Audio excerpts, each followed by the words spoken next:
Hare Krishna, welcome to my channel. हम discuss कर रहे हैं Bhagavad Gita introduction as it is, और आज हम बना रहे हैं मैंगो खट्टा in Himachali style of course. तो लेट्स बिगिन। लास्ट टाइम हम डिस्कस कर रहे थे 5 subject matters of Bhagavad Gita के 5 मेन सब्जेक्ट्स कौन से हैं, जो कि हैं ईश्वर, जीव, प्रकृति, टाइम और कर्मा, काल और कर्मा। तो हमने ये डिस्कस किया था कि आई थिंक लास्ट टाइम यहाँ पे फिनिश किया था कि भगवान की मेन 3 एनर्जीज होती हैं, इंटरनल, एक्सटर्नल और मार्जिनल। तो इंटरनल में तो स्पिरिचुअल वर्ल्ड में जो ऑपरेट करती है वो आ जाती है, और एक्सटर्नल में आ जाती है जो मटेरियल वर्ल्ड में ऑपरेट करती है, जिसको माया कहते हैं। और तीसरी हम जो जीव शक्ति हैं, जो तटस्थ है, जो तट होता है ना, सीशोर होता है, कभी गीला हो जाता है, कभी सूखा हो जाता है, वैसे ही हम हैं। हम कभी यहाँ आ जाते हैं, बहुत स्पिरिचुअल हो जाते हैं, कभी कभी बहुत मटेरियल हो जाते हैं। तो इस चीज़ को समझेंगे हम और डिटेल में। तो ईश्वर की जो पोजीशन है वो हमने ये देखा था कि सुप्रीम कॉन्शियसनेस की पोजीशन है, और जो जीव है, अब सिंस क्योंकि वो पार्ट एंड पार्सल हैं, इस वीडियो का टाइटल है हु आर वी, तो हम कौन है? We are parts and parcels of the supreme lord. ये बहुत याद रखने वाली चीज़ है, हम भगवान के ही पार्ट्स एंड पार्सल्स हैं। तो अब भगवान के पार्ट एंड पार्सल होंगे तो फिर हमारी क्वालिटीज़ भी कुछ कुछ भगवान की तरह होंगी ना। तो जिससे भगवान कॉन्शियस हैं, हम भी कॉन्शियस हैं। कॉन्शियस होने का मतलब होता है चेतना होना। जीव के अंदर चेतना होती है, जो ये प्रकृति है उसमें चेतना नहीं होती, इसीलिए उसको इन्फीरियर प्रकृति कहा जाता है, और जीव को सुपीरियर प्रकृति कहा जाता है इसी चेतना के कारण। अब सुपीरियर होने का मतलब ये नहीं है कि सुपीरियॉरिटी कॉम्प्लेक्स आ जाए, ये रिलेटिव टर्मिनोलॉजी है टू कॉन्सेप्ट ऑफ कॉन्शियसनेस को अंडरस्टैंड करने के लिए। लेकिन कोई ये क्लेम नहीं कर सकता कि जो जीव है, लिविंग एंटिटी है, वो भी सुप्रीमली कॉन्शियस है, क्योंकि ऐसा है नहीं।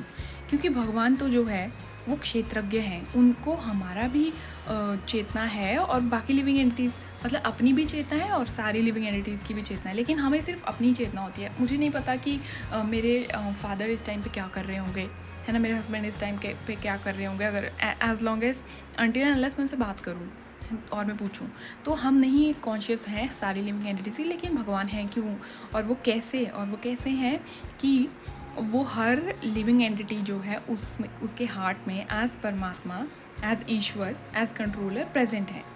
तो इसलिए वो वहाँ से हमें डायरेक्ट करते रहते हैं। जो लिविंग एंटिटी है वो भूल जाती है कि करना क्या है ना।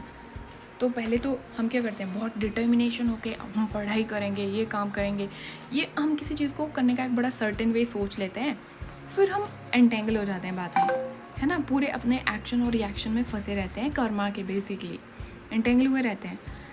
तो जब एक बॉडी छूटती है, दूसरी बॉडी में हम जाते हैं, जैसे कि कपड़े बदले जाते हैं ना, वैसे ही आत्मा एक बॉडी से दूसरी बॉडी में जाती है आफ्टर द डेथ। तो सोल माइग्रेट करती रहती है और अपनी एक्शंस और रिएक्शंस को सफ़र करती रहती है। कई बार इस जन्म के करे हुए बुरे कामों का फल अगले जन्म में मिलता है ना। लेकिन ये जो हमारी एक्टिविटीज़ हैं, जो हमारे काम हैं, कार्य हैं, इनको भी हम चेंज कर सकते हैं, मोड ऑफ गुडनेस में ला सकते हैं। तो हमें बस ये बताना चाहिए कि हमें किस तरह की एक्टिविटीज़ करनी है, सो दैट हम अपनी रिएक्शंस को चेंज कर सकें, है ना। ये ना हो कि हम एंटेंगल ही होके रह जाएं इस मटेरियल वर्ल्ड के अंदर। इतनी सुपीरियर हमारा प्रकृति हमें बोला जा रहा है, इतनी कॉन्शियसनेस हमारे अंदर है, इतनी इंटेलिजेंस है, फिर भी हम एंटेंगल ही होके रह जाएं, तो फिर क्या फ़ायदा। कॉन्सिक्वेंटली जो कर्मा होता है ना हमारा, वो इटर्नल नहीं होता। This is a good news for living entity, क्योंकि कर्मा के रिएक्शन इटर्नल नहीं है ना। अगर हम सही रास्ते पे चल पड़े, कुछ लोग कहते हैं 100 चूहे खा के बिल्ली चली हज करने। अरे वही, वो चल तो पड़ी ना। भगवान को यही मैटर करता है कि आपका सब कुछ जानने के बाद आपका हार्ट चेंज हुआ है या नहीं, आपने सब कुछ जानने के बाद अपने आप को बदला है या नहीं। आप जो कर चुके हो वो कर चुके हो, वो हो गया। अगर अपने आप को सुधार लोगे, सारे आपके कर्मा जो हैं भगवान माफ़ कर देंगे। भगवान हर चीज़ के कंट्रोलर है, तो ही कैन डू।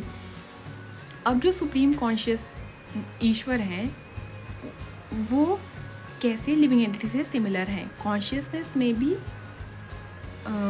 कॉन्शियसनेस में तो है ही है, बट दूसरी चीज़ है ट्रांसेंडेंटल। तो ट्रांसेंडेंटल मतलब दिव्य।